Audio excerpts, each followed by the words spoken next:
ఏంటి మేడం ఈరోజు డల్గా ఉన్నారు? ఏం చేద్దాం, ఇందాక పేషెంట్ పిఆర్పీకి వచ్చారు కదా సెకండ్ సిట్టింగ్కి. ఫస్ట్ సిట్టింగ్ అయిపోయింది, హ్యాపీగా ఉంది. సెకండ్ సిట్టింగ్కి అసలు మేడం ఇంకో సిట్టింగ్ అవసరమా, నాకు మొత్తం పెయిన్ పోయింది ఇంకా చేయించుకోవాలా అని అడిగింది. అంత హ్యాపీగా ఉంది ఫస్ట్ సిట్టింగ్ అయిపోగానే. కానీ ఏంటంటే ఆ పేషెంట్ ట్రైన్లో వస్తుంటే ఎవరో చెప్పారంట మోకాలకి ఇంజెక్షన్ ఇస్తే ఒక 5 years లో చచ్చిపోతారు అని.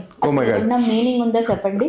మోకాలకి ఇంజెక్షన్ ఇస్తే దానికి లైఫ్కి ఏంటి సంబంధం? అది త్వరగా 5 years లోనే చనిపోతారు అని చెప్పారంట. అసలు మోకాలకి ఇంజెక్షన్ వేస్తే అది మోకాల్ జాయింట్లో తప్ప చుట్టుపక్కల ఎక్కడ వెళ్ళదు. మ్యాక్సిమం ఎప్పుడో రేర్ కేసు 10 లక్షలకు ఒకరికి అవుతే ఏదైనా ఇన్ఫెక్షన్ అయ్యే ఛాన్సెస్, అది కూడా చాలా చాలా చాలా రేర్. ఇప్పటివరకు మాకైతే అస్సలు అవ్వలేదు.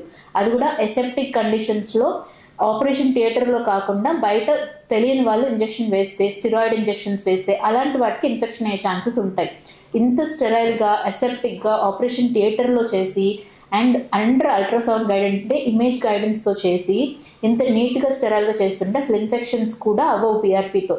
అలాంటిది పిఆర్పీ చేసుకుంటే 5 years చనిపోతారు అని ఎవరో ట్రైన్లో some uneducated fool has told. అసలు మార్నింగ్ నుంచి సివియర్గా టెన్షన్ పడుతూ వచ్చింది. నేను ఎందుకో పెయిన్ తగ్గలేదేమో అనుకున్నా, తీరా చూస్తే ఇది. సో ఇలాంటి మీ పక్కన వాళ్ళ మాటలు, ఇలాంటి మాటలన్నీ విని అన్నెసరీ టెన్షన్స్ క్రియేట్ చేసుకోకండి. It is very foolish. So ఈ నీ జాయింట్ ఇంజెక్షన్స్ అనేది especially PRP is absolutely safe. కానీ ప్రాపర్ ప్లేస్లో ప్రాపర్ గైడెన్స్ దగ్గర ఒక ఎక్స్పర్ట్ తోటే తీసుకోండి. అన్నెసెసరీగా క్వాక్స్ దగ్గర, ఆర్ఎంపీ డాక్టర్స్ దగ్గర, అన్క్వాలిఫైడ్ పీపుల్ దగ్గర స్టిరాయిడ్ ఇంజెక్షన్స్ మాత్రం తీసుకోకండి.